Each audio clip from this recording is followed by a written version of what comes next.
사랑의 하나님, 우리 아버지, 우리의 마음들을 모으셨고 한 곳에 있게 하시고 우리의 중심이 말씀 되게 하셨습니다. 감사합니다. 이 시간에 성령의 임재를 간구합니다. 늘 같은 기도지만 성령을 구하지 않고서 아무것도 할 수 없음을 알고 있기에 성령을 간구합니다. 시종을 아버지께만 의탁드리며 더 믿게, 더 매달리게 하심에 감사드리며 예수님 귀하신 성으로 간절히 기도드립니다. 여러분, 시대소망은 모든 영감의 글들이 그렇지만 계시입니다. 계시는 보여준다는 거거든요. 그래서 여러분, 이 글을 기록한 저자도 보고 기록한 겁니다. 본 것을 그림으로 다 그려서 표현할 수 없기 때문에 글자로 표현을 했지만 보고 기록한 거예요. 그러다 보니까 이것이 회화적이란 말이에요. 이 대단히 이 공부하는 데 있어서 중요하더라고요. 글자를 읽으면 그냥 글자는 기억이 잘 안 돼요. 그런데 이 글을 적으신 분이 계시를 보고 지금 보고 있는 것을 글로 옮겼다라고 하는 것을 꼭 기억하고 보시면 글 속에서 이 저자가 무엇을 보고 있는지를 우리도 같이 볼 수 있어요. 왜냐하면 문체가 회화적이기 때문에 그래요. 그래서 이 문체를 우리가 따라서 읽으면서 우리도 계시를 볼 수 있다는 걸 믿으셔야 됩니다. 그래서 예를 들면 지난 시간에 제일 첫 번째 뭐가 보였나요? "너희를 위하여 구주가 나셨으니"가 시작될 때 먼저 "인간으로 오셨다." 인성을 먼저 강조를 하죠. 그러면 인간이신 예수님이 머릿속에 딱 떠올라야 돼요. 그림으로 그려져야 돼요. 그리고 인간으로 오신 이유가 무엇인지가 그럼 자연스럽게 인제 같이 공부를 했으니까 기억이 나게끔 하는 거예요. 그리고 그 인간으로 오신 예수님을 이것이 하늘에서 너무나 기쁜 일이었던 거예요. 온 우주의 대쟁투를 끝마칠 수 있는 길이 열렸으니까. 그래서 너무 그 기쁜 나머지 하늘이 진동하고 그것을 이 땅에 사람들에게 알려주기 위하여 천사들이 이 땅에 왔죠. 근데 아무도 준비되어 있지 않은 모습을 보면서 천사들이 놀라는 거. 그리고 누군가에게 알려줘야 하는데 하면서 헤매는 모습. 그 장면이 머릿속에 그려져야 돼요. 그런데 아무도 준비되어 있지 않았어도 아무튼 요셉과 마리아는 이동합니다. 가이사 아구스토를 하나님께서 로마의 황제로 세우시고 이동시키셔 가지고 베들레헴까지 이동하는 장면들이 머릿속에 그려지셔야 돼요. 그리고 방마다 노크하는 여관마다 노크하는 그 모습들, 그리고 마구간으로 갔고 아이가 태어났는데 너무나 인간적으로 볼 땐 초라하지만 하늘의 천사들이 그 마구간 앞에 다 몰려 있는, 영적으로 볼 땐 그것이 너무나 빛나는 그 장면들이 머릿속에 눈을 감으면 쫙 그려져야 돼요. 이렇게 한 챕터가 글자로 기억하는 게 아니고 영상처럼 사진처럼 머릿속에 그려져 있어야 되는 겁니다. 예수님의 발걸음들이. 그려 보면 문장들이 떠오릅니다. '아, 이 장면에선 이런 얘기가 연결됐었지.' 하면서 떠오르면서 내용들을 굳이 말을 하라면 표현할 수 있는 거죠. 그래서 먼저는 자꾸 글자를 외우시려고 하지 말고 그 장면을 회화적으로 표현되어 있는 이 글 속에서 계시를 보고 그 장면을 들여다보는 거예요. 근데 장면이나 영상은 절대로 잊어버려지지 않거든요. 글자는 기호고 너무나 잘 기억되거든요, 영상이나 사진들은. 그래서 그 원리로 그런 방법으로 공부하셔야 되는 거예요. 그렇게 하면 모든 챕터들 여러분들이 사도행적 목차 암송하셔서 보내주셨는데 오늘도 제가 들었는데 너무 좋더라고요. 그리고 사실 참 너무 기쁘고요. 이게 연결되면 대쟁투 청소 전체가 연결될 수 있어요. 그리고 저희가 목표로 하는 거는 시대소망 1장 그러면 성경절이 뭐가 떠오르겠어요. 하나님 우리와 함께 계신다 하면 마태복음 1 장에 21절 23절 인간으로 오신 예수 그리스도 인간에 대한 얘기 히브리서 2장 16 절부터 18절 4장 히브리서 4장 15절 16절 이런 식으로 한 챕터 제목을 다 외우면 이제 목차를 연결해서 외우면 그 목차를 떠올릴 때 성경절들이 같이 떠오를 수 있도록 그렇게 하는 게 인제 최종적인 저희의 목적이죠. 그러면 나중에는 재림교인들뿐만 아니라 일반 그 타 교파분들에게도 우리가 예수님의 생애를 이야기한다 혹은 사도들의 행적을 이야기한다 할 때 시대의 소망은요, 사도행적은요, 이렇게 얘기를 안 해도 되는 거예요. 그렇게 얘기를 하면은 '저 왜 성경 얘기 안 하고 엉뚱한 얘기를 하고 있나?' 이렇게 생각을 할 수 있거든요. 근데 예언의 신이 빠져 있는 상태에서 예언의 신의 내용이 성경을 통해서만 전달될 때 그 성경 속에 담겨 있는 그 의미가 무엇인지, 그 내포되어 있는 의미, 그리고 행간에 있는 장면들, 이것이 일반적으로 성경을 해석하는 분들과 지금 이 예언의 신이라고 하는 이 책을 통해서 이 성경을 조명했을 때와는 너무나 다른 거거든요. 그 깊이가 달라요. 그래서 이것을 한번 맛보신 분들은 인제 성경을 얘기를 하는데 성경을 조명하는 예언의 신의 내용을 성경에 녹여서 표현할 때 엄청난 감동이 있습니다. 그리고 재림교인이 아닌 분들도 그렇게 들어보시면, 아 이거 정말 영적인 분들은요, 이게 영적인 감각이, 이 교감이 이루어지는 걸 느끼시는 것 같아요. 그리고는 마음을 여시거든요. 그래서 결국엔 이 예언의 신으로 우리가 공부를 하지만 이 예언의 신이 성경의 어떤 범위가 어디서부터 어디까지를 조명하고 있는 것을 우리가 기억하면 나중에는 예언의 신을 빼고 성경만 가지고 얘기할 수 있는 거예요. 근데 그 내용은 예언의 신 내용이 되는 거죠. 그래서 여러분 이 공부를 하실 때 첫 번째는 목차를 암기한다. 그리고 그 목차의 아래의 내용들은 절대로 글자로 기억하려고 하지 마시고 사진이나 영상으로, 저자 자체가 계시를 보고 기록한 거기 때문에 문체가 회화적이다. 그래서 이것을 글을 읽으면서 이 속에서 이 저자가 무엇을 보았는가라는 걸 의식하면서 보면 분명히 보입니다. 우리도 보인단 말이에요. 그래서 사진과 그림으로 기억하고, 그러면 기억이 잘 되니까요. 뭔가를 기억하는 일이 대단히 쉽고 대단히 즐거운 일이 될 거예요. 근데 보통 공부할 때 인제 기억하는 거, 암기하는 거가 힘들잖아요. 근데 암기하는 게 이렇게 재밌고 즐거운 거구나, 이렇게 알 수 있게 된다니까요. 이 훈련이 돼요. 이게 성경 공부하면서 훈련된 게 일반 다른 공부할 때도, 제가 환자분들 만날 때 다 의학적인 얘기인데 그 다 어떻게 공부하겠어요. 제가 전공도 아닌데. 근데 그런 부분들이 성경 공부하는 원리가 다 적용되면 그냥 보면 다 기억할 수 있어요.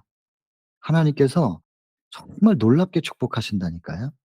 그래서 이거를 글자, 기호로 되어 있는 것들을 그림으로 전환시키는 훈련이 자꾸 돼요. 그러면 기억할 수 있습니다. 이제 연세 드신 분들도 '나는 뭐 나이가 많아서 그렇게 생각하실 수 있는데, 과거의 어떤 장면들을 머릿속에 한번 떠올려 보시면 그 장면이 분명히 머릿속에 떠오르는 것을 경험하실 수 있잖아요. 그런 것처럼 이 글자 속에서 이걸 글자를 계시로, 장면으로 전환시키는 훈련만 되면, 이 글자가 글로 표현되어 있지만 '이런 걸 봤구나. 이런 걸 보고 이렇게 기록한 거구나.' 요걸 그렇게 연결시켜 가지고 계시로, 장면으로 전환시킬 수만 있으면 다 기억할 수 있어요. 그다음 단계는 이제 성경절 연결하는 거죠. 성경절이 '아 요 부분이 성경절 여기에 나와 있는 거구나.' 그래서 인제 성경을 마지막에 기억하면 최종적으로는 전할 때는 성경만 갖고 전하면 되는 겁니다. 그런데 내용은 다 인제 예언의 신에 담겨 있는 내용들을 성경에 녹여서 표현하는 거죠. 성경도 똑같아요. 성경도 계시고 좀 더 함축적이지만 그 계시이기 때문에 그 함축적인 내용 속에서 장면을 끌어낼 수만 있으면 성경도 그렇게 기억할 수 수가 있어요, 쉽게. 그래서 여러분, 그리고 또 그것을 특별히 성경을 공부할 때 하나님께서 지혜를 주신단 말이에요. 여러분 말씀을 기억하고 싶다는 갈망만 있으면 하나님께서 되게 해 주실 거예요. 그런 식으로 여러분들이 사도행적을 지금 목차를 암기하셔서 녹음해서 주시고 기록해서도 주셨는데, 보면서 제가 너무 감사하고 기쁨이 있었죠. 그래서 쪼끔이라도 좀 더 쉽게 여러분들이 이것을 기억하실 수 있으면 좋겠다는 생각으로 좀 말씀드렸습니다. 자, 그러면 오늘 이제 봉헌식 장면 보겠습니다. 자, 여러분 봉헌식 장면입니다. 첫 번째 시작은 법에 따라라고 하는 것입니다. 율법에 따라. 법에 따른 것이었고 율법에 따라야 하였다. 그래서 성경절이 연결됩니다. 마태복음 5장 17, 18절, "내가 율법을 폐하러 온 것이 아니라 완전케 하러 왔다." 율법과 선지자를 폐하러 온 게 아니라 완전케 하러 온 것이다. 그래서 천지가 없어지기 전에는 율법의 1.1 획도 없어지지 않고 다 이루어질 것이다. 그 말씀이거든요. 그래서 예수님이 율법을 절대로 폐하러 온 게 아니고 다 무너뜨리고 겉으로 드러나 보이는 율법의 준수를 무너뜨리려고 오신 분이 아니라고 하는 걸 기억하셔야 됩니다. 근데 어떻게 그게 되어질 수 있는가? 순종될 수 있느냐? 그 방법을 자꾸 스스로의 힘으로 하는 게 아니고 '이렇게 되는 거야.'라는 걸 보여주러 오신 것이지 겉모양을 무너뜨리는 게 절대로 아니라는 거 기억하시면 좋겠습니다. 그래서 법에 따라서 봉헌하신 거예요. 그리고 이 봉헌식 때 드리는 제물에 대한 얘기인데 이 속에서는 뭐 뭘 드리고 어떤 걸 드리고 이런 걸 기억하시기보다는 비둘기냐 양이냐 소냐 이런 걸 기억하시기보다는 하나님께서 가난한 사람들에게는 어떻게 그들을 배려하셨는가 그게 중요한 것이죠 여기는. 그래서 재물 자체에 싼 것이냐 비싼 것이냐라고 하는 이런 가치보다는 얼마나 섬세하게 사람들의 형편을 배려하고 계시는가. 재물을 바라시는 게 아니고 그 마음을 바라신다는 거 이거를 꼭 기억하셨으면 좋겠어요. 그게 지금 봉헌식에 대한 설명을 하고 있습니다. 그리고 드려지는 재물은 절대로 흠이 없어야 된다. 이건 중요합니다. 여러분 재물은 흠이 없어야 됩니다. 그것이 소를 바치든 비둘기를 바치든 간에 그 작은 비둘기 그 비둘기를 바치더라도 깨끗한 거 흠이 없는 것이어야 됩니다. 하나님 앞에 드리는 그 마음이 정결하게 구별되어야 한다는 그 얘기를 지금 하는 것이죠. 그래서 재물 자체이신 분 그분이 예수님이잖아요. 예수님은 당연히 흠이 없으셨을 것이다. 그래서 이 속에는 뭘 얘기하는 거냐면 이 흠이라고 하는 것이요. 예를 들어 목수일을 하다가 연장을 써서 손가락을 다쳤어요. 그래 가지고 오른손으로 왼손을 이렇게 쳐 가지고 손가락을 다쳤다. 그런 일들이 흔히 있죠. 그래서 손가락 하나가 약간 잘려졌다든지. 여러분 이거는 흠이에요? 이런 게 흠이에요? 재물을 고를 때는 겉모양도 봐야 됩니다. 그러나 예수님이 상처 하나도 없는 분이었을 것이다. 그러면 예수님 굉장히 곱게만 큰 거잖아요, 그냥 온실 속에서. 그래서 지금 그 얘기를 하고 있는 것이 아니죠. 여기 지금 뭐라고 표현되어 있냐면 "평생토록 예수님은 자연 법칙에 일치하게 생애하셨다." 그분의 삶이 구별돼서 정결했다는 거예요. 정결한 걸 보았다는 거고 정결한 걸 들으셨던 것이고 정결한 음식을 드셨고 자연 법칙 안에는 어두우면 자는 거고 해지면 자는 거고 해 뜨면 일어나는 것이고 그리고 해 떠 있는 시간 동안에는 영적인 일도 하지만 말씀 보는 것도 중요하지만 노동도 굉장히 중요한 운동이 되는 것이고 그럼 이런 것들을 철저하게 예수님께서 하나님께서 우리에게 주신 자연 법칙, 자연이 흘러가는 자연스러운 그 법칙에 일치하게 사셨다. 오늘날로 말하면 우리가 뉴 스타트 자연 법칙에 어긋나게 살고 있기 때문에 "새롭게 출발하자."라고 하면서 뉴 스타트를 얘기하는데 그냥 그야말로 성소 정결이 이루어질 수 있는 삶을 사셨다는 거예요, 우리에게 모본으로.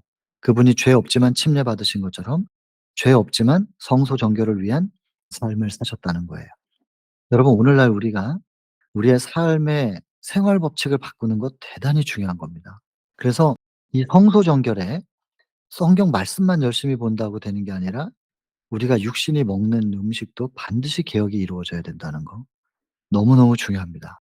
그리고 먹는 음식의 개혁뿐만 아니라 우리의 삶 자체가 무엇을 보고 듣고 먹고 자고 일어나고 운동하고 노동하고 전부 다 하나님께서 우리에게 주신 법칙이 있다는 거예요.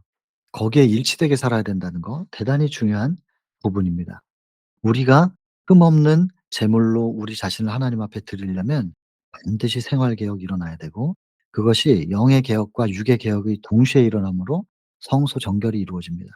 정결하게 된 우리에게 몸과 마음에 하나님께서 임하실 수 있습니다.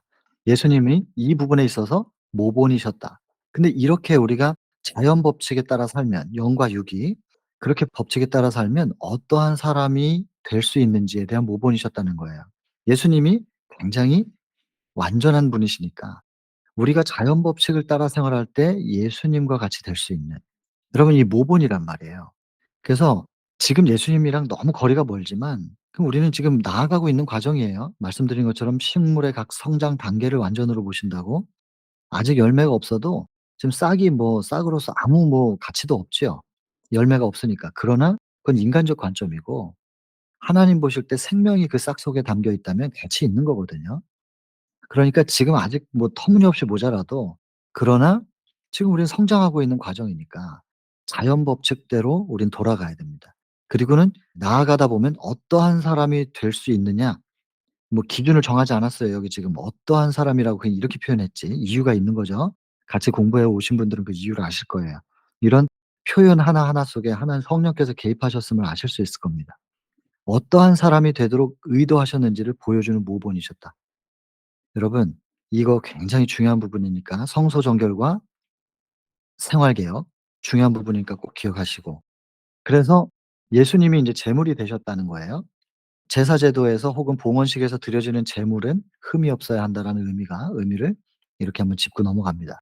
그리고 인제 봉헌식의 유래는 애굽에서부터 이건 스토리를 아시죠? 바로에게 "이스라엘 백성들 나갈 수 있게 하라." 할 때 "이스라엘은 내 장자다. 근데 내놓지 않으니까 그렇다면 내가 너의 장자를 쳐서 깨닫게 해 주겠다." 뭐 "여호와가 누구간데?" 뭐 이러면서 거부하는데요. 명령이 내려졌고 그리고 재앙이 내린 후부터 그래서 인제 포기하잖아요. 바로가 포기해서 인제 나왔어요.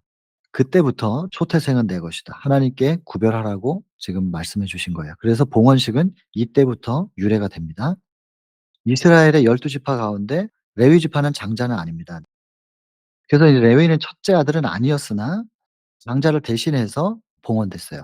그래서 레위 지파가 구별돼서 하나님 앞에 성전 봉사하는 지파로 구별이 됐잖아요. 첫 아들은 어쨌든 하나님의 것이다. 뭐 첫째가 그 역할을 못하면 둘째라도 하나님 앞에 봉헌 드리는 이것이 유래가 이렇게 됐다는 거예요. 그리고 이렇게 장자를 드리는 이 규례 봉헌식의 의미가 있습니다. 그것은 과거에 이스라엘을 구원하셨다는 것에 대한 기념적인 일이지만 동시에 큰 구원에 대한 예표입니다. 그래서 하나님의 장자께서 예수께서 오셔서 우리의 구원을 위하여 죽으시는 그것을 통하여 우리의 구원이 이루어지는 것에 대한 예표란 말이에요. 그래서 어린 양의 피가 문설주에 뿌려져서 피가 뿌려진 집은 유월 건너간 거예요. 그 장자는 하나님께서 취하지 않으셨어요. 믿음으로 문설주에 피를 뿌린 그 집은 넘어가는 거예요. 똑같이 지금은 그리스도의 피, 십자가를 붙잡고 계시면 그리스도의 피가 우리를 유월되게 만들 거예요. 절대로 심판, 멸망받지 않고 구원으로 구원받을 수 있는 유월된단 말이에요. 그래서 문설주의 피가 그리스도의 피다. 요렇게 여러분들이 이해 뭐 다 아시겠지만 한번 언급해 보는 거예요. 그런데 이런 유래를 통해서 봉헌식이 인제 시작이 됐고 지금까지 그때까지 이어지고 있는 거예요. 이게 얼마나 중요한 의미가 있냔 말이에요. 근데 그 당시에 예수님이 봉헌될 때 그 집례하는 제사장은 전혀 그 의미를 보지 못했고 그 아이의 특별함을 식별하지 못했어요. 이유가 있는데 영적이지 않아서 그래요. 영적인 일은 영적으로 분별된다고 아래 인제 읽어 보면 나옵니다. 그런데 영적이지 않은 눈을 가진 사람들은 영적인 게 안 보이는 거예요. 침례 요한 당시에 예수께서 침례 받으시고 올라오셨을 때 하늘로부터 내 아들에 대한 예수님에 대한 기뻐하심을 표현하는 말들이 인제 들리는데 그 소리를 침례 요한만 듣거든요. 그런 것처럼 영적인 일은 영적으로만 분별됩니다. 그래서 이 집례하는 제사장이 제사장이긴 하였으나 영적이진 않았던 거죠. 그래서 그것을 전혀 식별하지 못해요. 그냥 '가난한 집의 아이구나.' 여기 지금 표현 보면 "일과를 되풀이한다." 그냥 봉헌식에 집례하는 제사장으로 순번이 오면 그 봉헌식장에 그냥 있으면 애들이 오면은 그냥 일과를 되풀이하는 거예요, 영적인 일인데.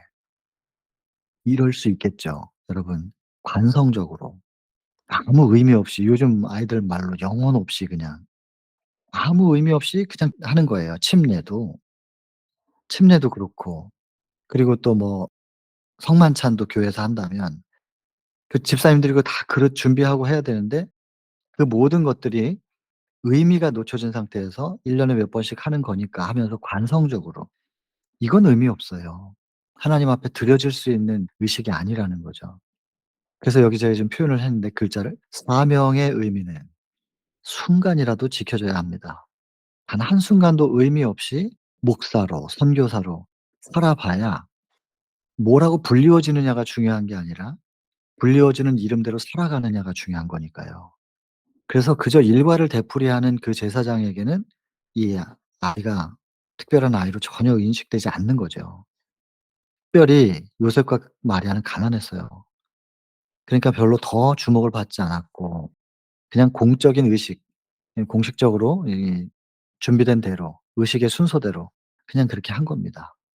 그런데 이 아이는 인제 예수님 이후로는 모든 이문에 속한 것은 다 패해요. 그래서 종말이에요, 종말. 예수님이 드려졌기 때문에 더 이상 다른 어떤 제물도 드릴 필요가 없는 제도의 종말을 고하는 것이었는데 표상의 원형이죠. 그림자의 실체. 예수님이 원형이시고 실체시거든요. 근데 그걸 식별하지 못하는 거죠. 그리고 여기 보시면 성소에 쉐키나가 있었잖아요, 하나님의 영광. 그런 것처럼 아기 육신 속에 영광이 가리워져 있지만 그러나 이 육신 속에 영광이 있다면 그 육신은 성소로서 자격이 충분한 겁니다. 여러분 오늘날 우리도 겉모양은 별 볼 일 없어도 별 모양이 없지만 우리 속에 예수께서 계시면 우리는 성소로서 충분하다니까요. 하나님의 임재의 자리예요. 우리의 영의 공간, 우리의 육신, 하나님의 임재를 품고 있는 성소가 되는 거란 말이에요. 거룩한 존재가 되는 거예요. 이것조차도 모본입니다. 성육신 하실 거. 쭉 읽어 보시고 나오죠? 영적인 일들은 영적으로라야 분별이 된다고. 근데 이것을 다른 제사장들은 전혀 집례하는 제사장이 식별하지 못했는데 이걸 식별한 두 사람이 나옵니다. 시므온과 안나. 여기서 드디어 이제 시므온이라는 사람이 등장하는데 예루살렘에 시므온이라는 사람이 있는데 이 사람이 의롭다고 경건하다고 칭함을 받았어요. 근데 왜 그러냐면 이 이스라엘의 위로 구원자죠. 메시아를 기다리는 자. 이 기다리는 자 그러면 떠오르는 거 있잖아요. 여기 옆에 적었어요. 미가 5장 7절 8절. 이 선택된 백성 말입니다. 미가 5장 7 절에 뭐 있습니까? 야곱의 남은 자가 야곱의 남은 자가 많은 백성들 가운데 있는데 이 사람은 여호와께로부터 내리는 이슬 같고 풀잎에 내리는 단비 같아서 그다음 뭐예요? 사람을 기다리지 않고 인생을 기다리지 않는다. 이 땅에 어떤 것도 기대하거나 기다리거나 그러지 않는다. 오직 하늘의 것을 기대하고 기다리는 자. 그게 야곱의 남은 자입니다. 많은 백성들이 있지만 남은 자는 소수지요. 그래서 많은 백성들 가운데 야곱의 남은 자가 있다. 이렇게 표현하거든요. 근데 그 많은 백성들이 전부 남은 자였으면 좋겠지만 현실적으로 그렇지는 못했단 말이에요. 여기 시므온도 남은 자였습니다. 여러분 남은 무리 속에 포함되는 남은 자가 되기를 원하신다면 내가 이 땅의 것을 기대하고 기다리는가 하늘의 것을 기대하고 기다리는가 스스로 판단하시면 됩니다. 다른 사람 판단할 거 아니에요. 내가 나를 판단할 수 있어요. 여러분 요거 중요한 표현이죠. 시므온에 대하여 이스라엘의 위로를 기다리는 자. 이 기다리면 예수님을 기다리는 자는 의롭고 경건하게 됩니다. 네, 한국어로 지금 보면 '의롭고 경건하기 때문에 예수님을 기다리는 거다.' 이렇게 이해될 수 있잖아요, 번역할 때.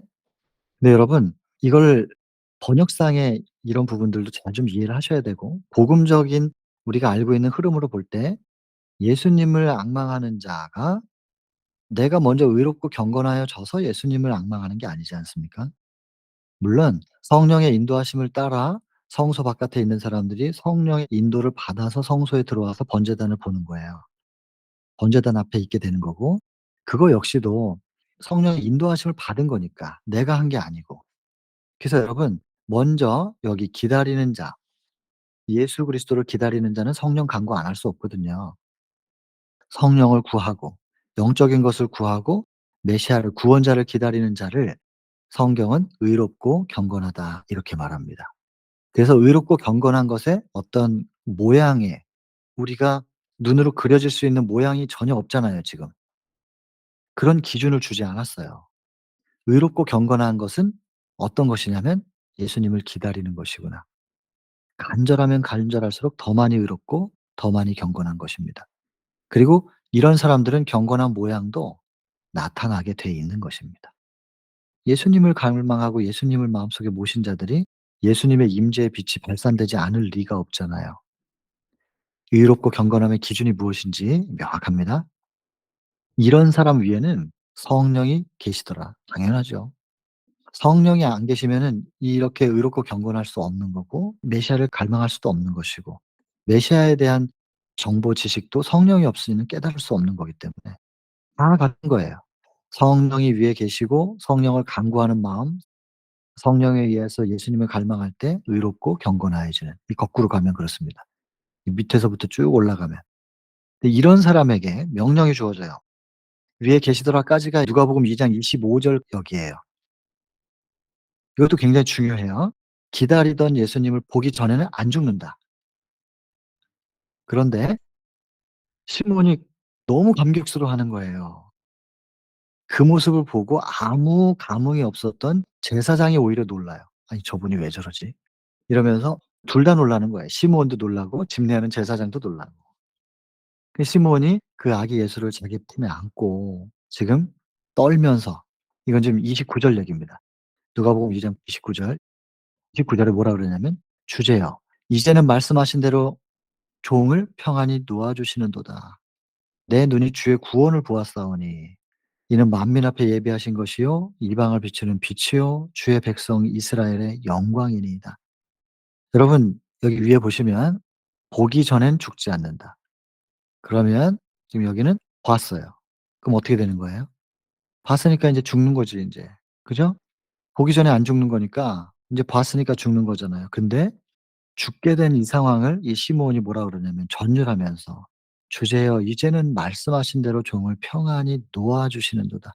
그동안 죽지 못하게 붙잡고 있으셨으니까 이제는 평안히 놓아 주시는도다. 이제는 죽는다. 여러분 의롭고 경건한 자, 성령께서 함께 하시는 자의 고백은요. 전도서 3장 11 절에 모든 사람의 마음속에 죽고 싶지 않은 마음, 그 종교심을 주신 건데, 그래서 우리가 3 장에서도 봤잖아요. 때가 참에 사람들이 뭘 제일 두려워해요? 이생 저편에, 현세 저편에 그 다음 생에 내 세에는 도대체 뭐가 있는 것인가, 이거에 대한 두려움 때문에 신을 찾았던 거 우리가 봤잖아요. 확인했었는데 이 모든 사람들의 마음에 다 똑같이 영원을 사모하는 마음이 있고 죽고 싶지 않은 마음, 이 종교심으로 주신 겁니다, 하나님을 찾으라고.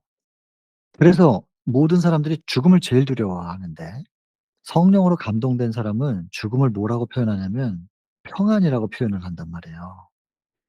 죽음을 두려워하지 않게 된다면 그런 사람을 세상이 뭘 어떻게 하겠어요. 뭘 어떻게 하면 그 사람을 제압할 수 있겠냔 말이에요, 죽는 걸 두려워하지 않는데. 여러분 이런 경지에 도달하고 싶지 않으세요? 이 절대 자유예요. 누구도 나를 속박할 수 없어요. 뭐 힘으로 몸이야 속박할 수 있겠지, 물리적인 힘으로. 마음은 언제나 절대 자유. 누구에게도 지배당하지 않고 속박당하지 않는 절대 자유, 절대 평안, 마음의 천국, 이 상태란 말이에요. 그러니 인제 죽게 되었는데 이제는 평안히 놓아 주시는군요. 감사합니다. 살고 싶지가 않은 고백이죠. 정말 살고 싶다면 이렇게 말하겠어요? 별로 이 땅에선 살고 싶지 않은 거예요, 이 시므온이. 이제 내 사명 끝났으면 잠들고 싶은 거예요. 이 땅에서 뭘 어떻게 해 준다고 할지라도, 뭐 이 땅에서 기쁜 일도 있죠 실은. 하나님께서 "너의 사명 다 했다. 너의 달려갈 길 다 달렸고 선한 싸움 싸웠고 그동안 믿음을 잘 지켰다. 이젠 좀 쉬어라." 하면 "감사합니다." 그렇게 되는 거예요. "끝났어요 인제." 그러면서 그동안도 기쁨으로 항상 기뻐하라 그랬으니까 기쁨으로 감사하면서 왔지만, 그러나 다 됐으면 "이제 좀 쉬어도 된다." 하면 그냥 그 즉시 감사합니다. 단 하루도 더 살고 싶은 생각이 없는 거예요, 이 땅에서는. 여러분 이렇게 고백할 수 있으면 얼마나 좋겠어요. 제가 베델에서 많이 얘기했습니다. 다들 두려워하시거든요. 암이 얼마나 컸나, 그 수치에 얼마나 예민한지 몰라요. 병원 한 번 갈 때마다 떨면서 가고 뭐라고 말하나 검사 결과 들으러 갈 때 얼마나 조마조마하면서 많이 보죠. 그걸 누가 탓할 수 있겠어요. 생에 대한 갈망은 그 숭고한 거니까, 하나님께서 주신 거니까 숭고한 건데, 그러나 그것은 종교심으로 주신 것이지 두려워 떨고 속박당하라고 주신 건 아니거든요. 나를 바라보라. 하나님을 바라보라고 하는 초청에 대한 메시지인데, 생에 대한 갈망, 그것이 그렇게 숭고한 건데 그냥 병 걸려 죽느냐 사느냐 이 문제 가지고 그렇게 두려워 떨으라고 주신 그게 아닌데, 그분들에게 이 말씀 제가 자주 소개하는 겁니다. 누가복음 2장 29절. 죽음을 초월하는 세계가 있습니다. 이 세계를 갈망하시고 가면 암이든 암이든 어차피 죽는데 100 년, 200년 사는 사람도 없고 모든 사람이 다 죽는단 말이에요. 인생의 죽음에 대해서 극복하고 하늘 소망으로 좀 살아보시자고. 그런데 그렇게 마음이 평안해지면은 희한하게 병이 낫기 시작하는 거예요.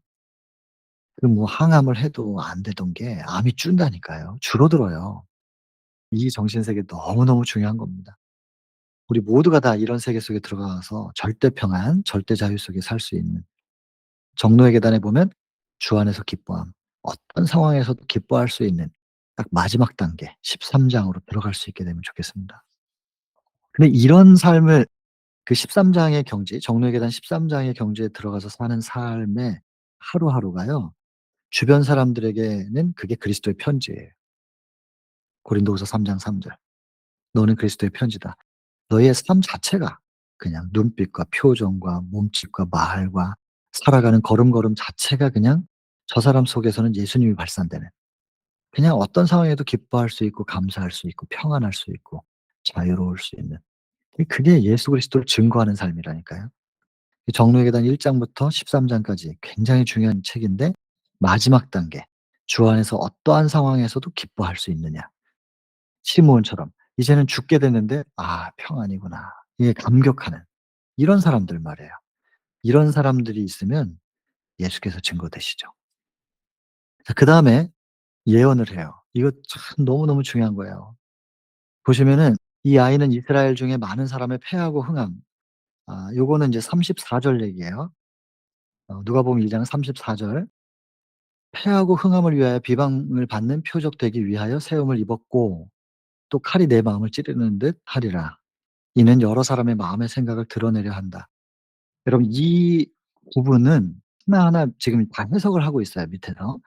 해석할 건데 이런 부분들이 참 놀라운 거예요. 이 책을 보면 그냥 성경만 보면 그냥 이렇게 읽어 나가요. 근데 패함과 흥함이 뭐지?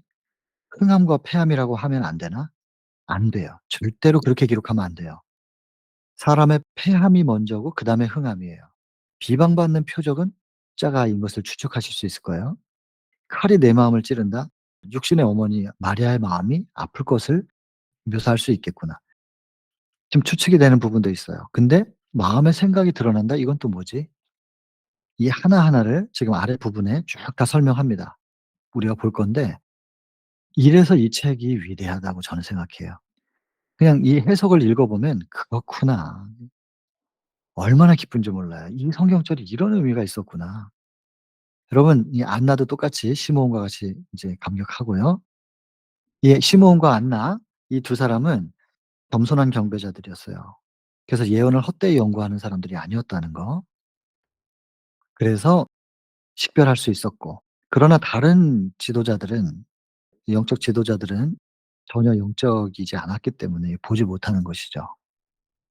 그들 예언 다 기억하고 있었어요. 다음 장에 나와요. 다음 장에 보면 동방 박사들이 왔을 때 기억하고 있는 예언들 쫙 설명하면서 심지어 장소까지 딱 맞춰서 얘기해요. 베들레헴이라고. 이론적으로 다 알아요. 근데 아무도 안 가요. 베들레헴에 한 사람도 가 보지 않는다니까요. 그건 다음 시간에 또 얘기 나올 것이고, 영적으로 성경 공부를 하지 않고 있는 상태인 거죠. 전부 지식이지. 근데 시므온이나 안나 같은 사람은 말씀을 영적으로 구별한 사람이란 말이에요. 오늘날도 그렇다는 거예요. 종교 지도자들이 깨닫지도 못하고 영적인 일들이 일어나고 있는데, 우리가 지난 시간 공부했지만 하늘을 진동시킬 수 있는 그 엄청난 일이 지금 벌어졌는데 전혀 못 느끼고 있는 거예요, 하늘과 단절돼 있는. 그래서 깨닫지도 못하고 그런 사건이 발생한 사실조차도 모르고 있다. 오늘날도 그렇다는 거예요. 화이프엔이 기록할 당시도 그 초대교회 당시인데 그 재림교회 초반에 얼마나 뜨거울 때예요. 근데도 이런 식으로 표현했어요.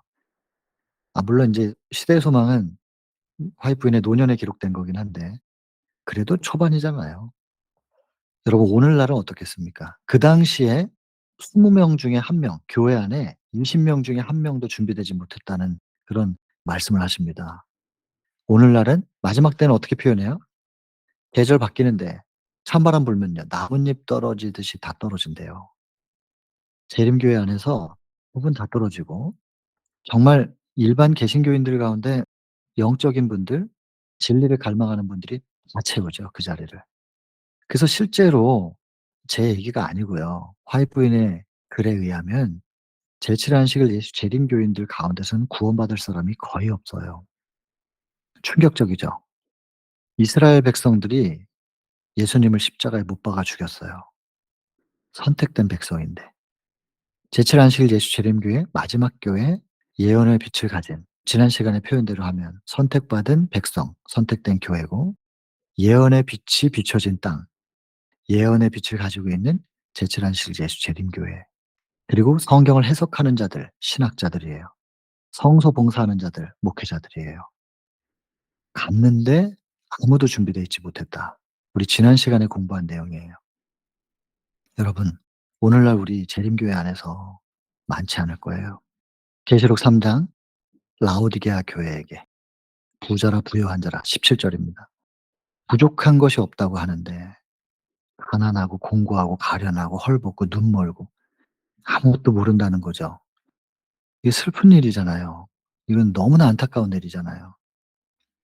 근데 이스라엘 안에 남은 자들이 있었던 것처럼, 야곱의 남은 자가 많은 백성들 가운데 있는 것처럼 있단 말이에요. 저는 소망하는 거죠. 일곱 교회에게 계속 뭐라 그래요? "귀 있는 자는 성령이 교회에게 하시는 음성을 들을지어다." 그러잖아요. 적어도 우리는 성령의 음성을 들을 수 있으면 좋겠어요. 제발 그렇게 들을 수 있는 영의 귀를 가지고 있는 우리였으면 좋겠다는 거죠. 영적인 것은 영적으로 분별되니까. 우리를 통하여 성령의 음성이 우리 주변에 좀 외쳐졌으면 그런 소망을 간절하게 갖게 됩니다. 여러분 보세요. 역사상의 그리스도는 인정해요, 오늘날. 왜냐하면 과거 예수님 당시에서는 메시아가 본 적이 없었기 때문에 이 말이 적용이 안 되고, 오늘날 우리에게는 2000년 전에 예수께서 이 땅에 오셔서 이러한 삶을 사시고 십자가에 돌아가신 걸 알고 있잖아요. 그러나 지금 살아계신 그리스도께 돌아선다. 이게 무슨 뜻이냐? 1800년 전 예수님이 이런 삶을 사셨지라고 인제 감사해요. 그런데 지금 자아를 희생하라, 그거 싫어하는 거예요. 과거에 예수께서 희생하신 그 예수 그리스도는 십자가는 쳐다보면서도, 그리고 나도 그 십자가에 못 박혀야 되는 건데 나의 십자가는 거부하는 거예요. 그리고 예수님을 따르느라고 우리가 감수하는 것들, 그 고통이 있겠죠? 그거 거부한단 말이에요. 오늘날도 그러하다. 이거 적용하는 부분. 그다음에 마리아가 이 시므온의 예언을 다 듣고 깊이 생각하죠. 그 목자들의 말을 듣고 깊이 마음에 간직했던 것처럼 똑같아요. 그러나 좀 안타까운 건 마리아도 아직은 그리스도의 사명을 이해하지 못해요. 왜냐하면 고정관념이 너무 심했어요. 고정관념이 있었던 거예요. 메시아는 정복자로 올 것이다. 이 땅을 이스라엘 제국으로 만들고 왕이 될 것이다. 이것에 대한 고정관념이 너무 심했어요.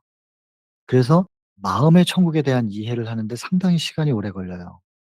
근데 여러분 지금 우리는 이 역사를 통해서 시간을 얼마나 단축시켰어요. 그냥 바로 마음의 천국을 우리가 알고 있거든요.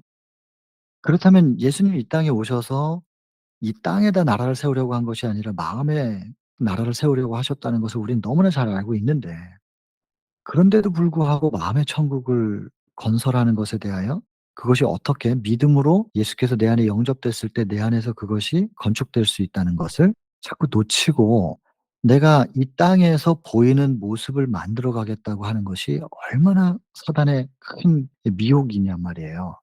과거가 있는데도, 역사가 있는데도 불구하고 오늘날 우리가 그렇게 자꾸 함정에 빠진다는 것은 사단이 얼마나 영리한지를 알 수 있어요. 이거 우리 식별할 수 있는 말씀이 여기 있으니까 이제는 그렇게 되지 않았으면 좋겠어요. 그리고 이 이스라엘의 구원자뿐만 아니라 세상의 구주로서 예수님을 봤어야 되는 거예요, 마리아는. 그래서 이것이 이스라엘이라는 국가에 국한돼서는 안 된다는 것이죠. 근데 여러분 그 사실은 지금 우리에게는 어떻게 돼 있습니까?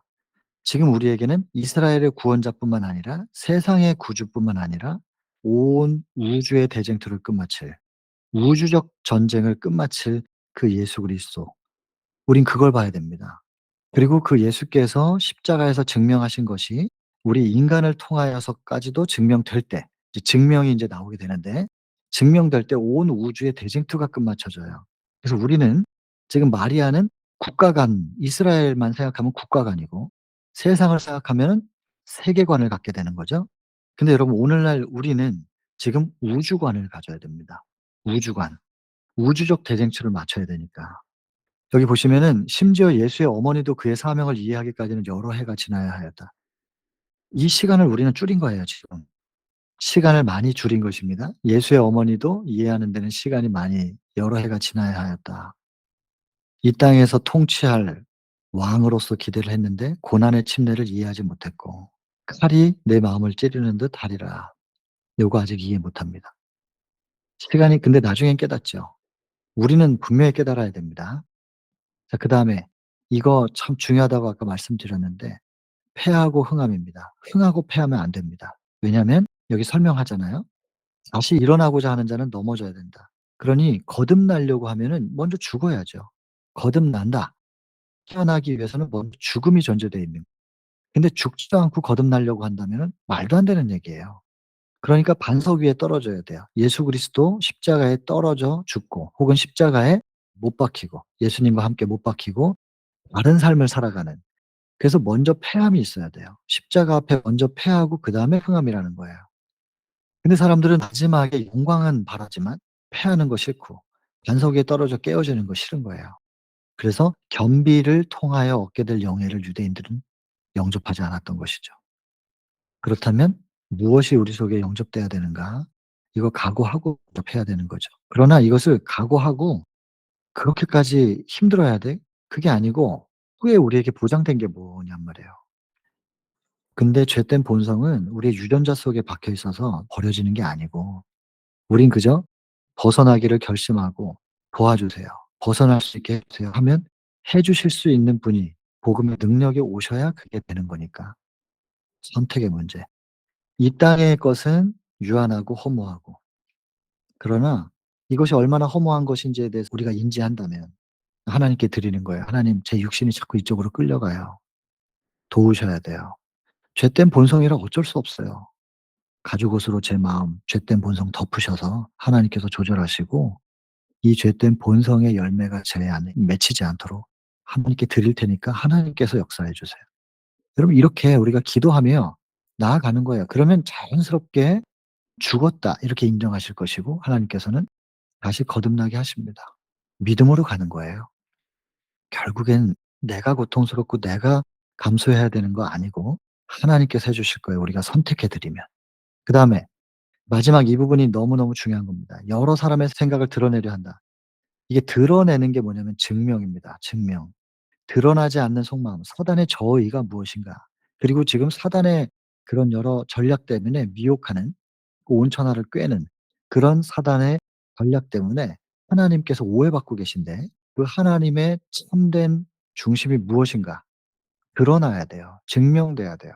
여기 지금 여러 사람의 마음의 생각 그래서 사람이라고 생각할 수 있지만 사람에 국한시켜서 여기 지금 하지 않았어요. 창조주로부터 흑암의 임금 사단에 이르기까지 모든 사람의 마음이 드러났다. 이렇게 해석해야 되는 겁니다. 그래서 그 성경절을 지금 딱 해석하고 있는 거예요. 그래서 마음대로 해석하면 안 되고 이렇게 영감의 글을 통해서 해석하면 가장 안전해요. 그래서 드러나지 않는 속마음, 사단의 저의 그리고 우리가 다 헤아릴 수 없는 하나님의 마음. 하나님의 마음이신 말씀 예수. 제가 이렇게 적었는데 이거는 1 장에서 이미 언급이 됐고요. 그래서 그 예수께서 하나님의 마음을 드러내심 다시 말해 증명하고 계시다. 하나님은 이런 분이다. 그래서 그 마음은 하나님의 마음이 뭐냐? 죄에 대한 증오심은 죽음처럼 강해요. 그러나 죄인에 대한 사랑은 죽음보다도 더 강하다. 그러니까 아들을 주셨죠, 독생자를. 도대체 우리에게 뭘 아끼시겠느냐? 로마서 8장 32 절에 아들도 아끼지 않고 주셨는데 우리의 구원을 위해서 필요로 되는 것은 모든 것을 다 공급하신다는 거예요. 그러니 이렇게 공급하신다는 약속이 있는데 왜 이걸 못 받냔 말이에요. 주신다는데도. 기도하여 믿음의 기도를 통하여 창고문은 이미 열렸으니까 그냥 쏟아져 내릴 거예요. 정말로 믿음으로 기도해서 다 받아 누리시게 되길 바랍니다. 전부 다 받아 누려야 됩니다. 마음의 생각을 드러내는 것이 무엇이다. 증명 너무너무 중요한 부분이고 여기 우리가 행복할 수 있는 비결 돌 맞아도 행복하고 스테반처럼 베드로처럼 감옥에 갇히고 사형 언도 받아도 행복하고 마음의 천국이 이루어진 것이 바로 행복입니다. 그래서 인간의 사람의 최대 행복은 나를 사랑하는 데 하나님이 우리 안에 사랑으로 모셔져서 함께 거하는 거 뭐 그 이상의 행복이 없다는 거고요. 그래서 이 십자가에서 그들의 본성, 하나님 그리고 사단 그리고 각 사람들까지도 각각 다 최고로 표현되었다. 명백히 드러났다. 증명되는 겁니다. 이 정말 증명 부분 너무 중요하고 그래서 요한복음 17장 3절 영생은 하나님을 아는 것이라고. 하나님이 근데 어떤 분인지 알아야 우리가 알게 되는 건데 그 하나님이 어떤 분인지를 예수께서 드러내신 거니까요. 증명. 그리고 이 증명이 굉장히 중요한 부분인데 우리가 무엇을 증명해야 되는지까지가 이해되고 사명으로 그것을 받아들일 수 있을 때 우리가 대쟁투를 끝마칠 마지막 무리가 돼요. 현대별 굉장히 중요한 부분인데요. 좀 나중에 할게요. 시간이 지금 또 없으니까. 또 사람들의 생각도 드러나요. 그래서 자아 포기하라는 거, 고난에 참여하라는 그 부르심, 예수님의 생애는 사실은 그 부르심이었고요. 이거 하기 싫은 거거든요. 근데 이렇게 불러 놓고서 우리 보고 포기하고 우리 보고 고난 받으라고 하지 않으세요. 보세요. 라오디게아 교회에게 금과 흰옷 없으니까 사라 그랬잖아요. 사라 그래 놓고서는 뭐라 그러냐면 20 절에 보면 만문투들인데요. 열어만 드리면 딱 열어 봤더니 그분 손에 금과 흰옷이 딱 준비돼 있네. 이미 그분이 다 우리 보고 하라 그래 놓고서 그분이 다 준비해 놓고 하겠다고 결심하고 하려고 하면 "내가 다 준비했어 사실은." 그러면서 "문만 열어 주면 내가 들어가서 다 해결해 줄게." 이런다니까요. 그러니까 "포기하라. 고난에 참여하라." 이거 생각하면 부담스럽잖아요. 근데 "제가 원해요." 하는 순간 이 주께서 감당할 수 있는 능력으로 임하셔 가지고 넉넉히 이긴다니까요, 넉넉히. 이게 얼마나 복음이에요. 근데 이게 그냥 싫은 거예요, 사람의 생각들은. 그래서 하나님의 생각, 사단의 저의, 사람들의 생각들 이 다 드러나는 거예요, 십자가 앞에서. 나중에 여기 보면 심판 얘기 나오는데 그렇죠. 마지막 심판의 날에 십자가 앞에 서면 다 드러나는 거예요. 자아를 경배하는 자는 사단의 왕국에 속해 있다. 그리스도에 대한 그들의 태도로서 저희가 어느 편에 서 있는지를 스스로 안다는 것입니다. 자신에 대한 판결을 자신이 내린다. 이거 무슨 얘기입니까? 요한복음 3장 16절 멸망치 않고 영생을 얻게 하려 합니다. 17절 내가 세상을 심판하러 온 것이 아니라 구원하러 왔다. 18절 믿지 않는 자들을 자기 심판을 자기가 자기에게 내리는 것이다. 성경에 있는 말씀 그대로를 이렇게 좀 표현해 놓은 거예요. 그래서 여러분 저는 이 책이 성경과 일치하기 때문에 이 책을 보는 거지 성경보다 이 책을 더 높이는 게 절대로 아닙니다. 꼭 여러분들도 그렇게 생각하셔야 됩니다. 이 책이 성경보다 위에 있다고 하면은 곤란해요. 하도 성경을 잘 이해를 못하니까. 성경을 잘 이해할 수 있도록 안내해 주는 책인 것입니다. 결국엔 이 안내를 받아서 성경으로 가고 성경을 통해서 우리가 전할 수 있어야 됩니다. 그리고 가장 권위 있는 책은 성경입니다. 고렇게 이해하시면 됩니다. 그다음에 오래 계속되어 온 대쟁투 가운데서 진리와 오류, 하나님에 대한 오해가 생기게 했거든요. 이런 모든 문제가 다 명백히 밝혀지게 될 것이다. 하나님의 통치 아무 결함도 없다는 거, 그리고 불만을 가질 이유도 없다는 거, 이게 증명될 거라는 거예요. 사단은 하나님의 통치 또 질서인 율법, 그 율법은 하나님의 품성의 서본이기 때문에 하나님의 품성과 율법과 질서와 통치 자체가 다 결함이 있다고 얘기해요. 부자 선지자 1 장이에요. 그리고 성경은 계시록 12 장과 이사야 14장 다 거기에 그 내용이 뭐냐면 이 하늘 전쟁 얘기인데 결함이 있다는 거예요. 그래서 불만이 생겨요. 사단이 하는 짓이에요.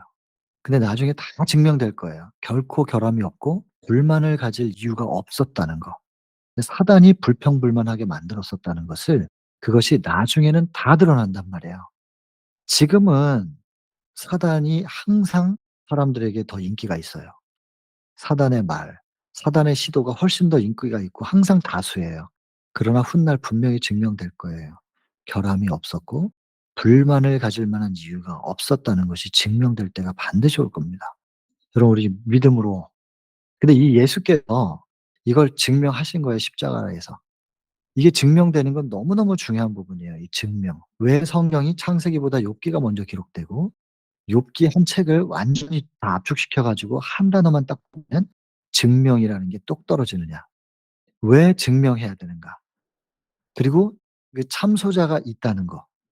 그래서 이 땅에서 당하는 모든 고난의 원인이 하나님께 있는 게 아니라 하나님께서 주신 게 아니고 심판하고 벌 주는 게 아니고 사단에게 있다는 거. 그거를 욥기가 성경에 제일 먼저 기록된 책 욥기서에서 선포하는 거예요. 오해하지 말라고. 이거를 "너희들이 하나님의 백성인 것이 증명만 되면 모든 게 끝난다." 그래서 참소자가 있다는 거, 그다음에 증명. 요것이 욥기의 핵심이거든요. 근데 이것이 가장 먼저 기록되었느냐면 이 증명이라는 것이 대쟁투의 가장 핵심적인 키워드이기 때문에 그렇습니다. 그래서 나중에 인제 계속 증명에 대한 이야기들이 나올 것이고 마지막 대쟁투가 끝마치는 야곱의 환란을 거칠 사람들, 그 사람들이 무엇을 증명해야 될 것인지, 그들의 사명이 무엇인지 그것을 우리가 얘기하게 될 거예요. 그리고 그것에 대한 이해가 없으면 지금 거기까지 가지 못한다면 지금 우리가 공부하는 이런 것들이 의미가 거의 반감돼요, 반감. 아예 의미가 없는 건 아니지만 정말 반감될. 그래서 이 증명이라는 것은 굉장히 중요한 부분이니까 일단은 기억해 두시고 나중에 우리가 공부를 하게 될 겁니다. 이 봉헌식 장면 5 장은 먼저 무엇이 그려지나요? 그 봉헌식에 허름한 요셉과 마리아가 거친 천에 둘러싸인 아기를 데리고 성전으로 가는 모습 그려지고 왜 가야만 했을까? 율법을 폐하러 온 게 아니라 완성시키러 왔기 때문에 연결이 되죠, 그 모습 속에서. 그리고 아주 가난한 요셉과 마리아의 모습 그려지고 이 봉헌식이 어디서부터 유래했는가 자연스럽게 머릿속에 그려집니다. 유월절 장면들 그려지고요. 그래서 이렇게, 이렇게 이런 유래가 있었다. 그리고 이것은 과거에만 국한된 게 아니고 과거를 기념하기 위한 것만이 아니라 영원을 우리에게 회복시킬 구원에 대한 예표였다는 것이 인제 떠오르게 되는 거죠. 집례하는 제사장이 아무것도 느끼지 못하는 모습도 머릿속에 그려집니다. 그래서 '영적인 것은 영적인 것으로만 분별되는 거구나.' 이런 말이 연결돼서 떠올라요. 아기 예수 속에 감춰져 있는 영광, 성소예요, 성소. 비록 겉으로 볼 때는 그냥 평범한 아기 같은데 그 속에 빛나는 것이 담겨 있는 게 머릿속에 상상해 보세요. 그리고 이것을 식별할 수 있는 사람 시므온이 등장해서 감격하는 얼굴 머릿속에 그려 보시고 '시므온이 무슨 말을 했는가? 시므온을 평가를 성경은 뭐라고 했는가? 기다리는 자, 의롭고 경건하고 그리고 성령이 늘 그 위에 계시는.' 이렇게 평가를 했구나. 그리고 그가 뭐라고 얘기했느냐. '평안히 놓아 주시는구나.' 그리고 패하고 흥함이 뭔지, 비방받는 표적, 활이 내 마음을 찌르는 거, 마음의 생각을 드러내려 하는 거. 결국 마음의 생각을 드러내려 한다는 게 무엇인가 그 얘기를 하면서 이 챕터는 끝마치는 거예요. 그리고 그 사이에 뭐가 있냐면 십자가는 오늘날도 똑같이 우리에게 자아 희생, 구제, 가난, 고통 이런 것도 요구하지만 이것을 기꺼이 받아들일 마음이 있느냐. 우리의 마음도 지금 드러나야 되는 거죠. 우리가 그걸 받아들일 마음이 있다면 그분이 해결해 주십니다. 마리아도 잘 이해는 안 됐었던 거고 머릿속에 갸우뚱하는 마리아의 모습을 한번 떠올려 보세요. 여기 지금 성경을 쭉 해석합니다. 성경을 해석하는 여기 별표 여기다 제가 친 건 아주 중요하다고 생각돼서 별표 친 거예요. 사단의 마음까지도 다 드러나고 하나님의 마음은 무엇이었느냐. 죄에 대한 증오심은 죽음처럼 강하지만 그러니까 죽으셨잖아요, 실제로. 근데 죄인에 대한 사랑은 죽음보다 더 강하다. 이게 하나님의 마음이다. 사랑이다. 그래서 로마서 8장 32 절 "아무것도 아끼지 않고 주실 것이다. 다 받아 누리라." 그리고 예수님을 통하여 그 하나님의 마음이 어떠한 건지 사단의 저희가 뭔지 증명될 것이다. 사람의 마음들도 다 드러날 것이다. 증명될 거다. 이게 다 머릿속에 그려 보시는 거예요. 쭉 그려 보세요. 자, 이렇게 해 가지고 이번 챕터는 마칩니다.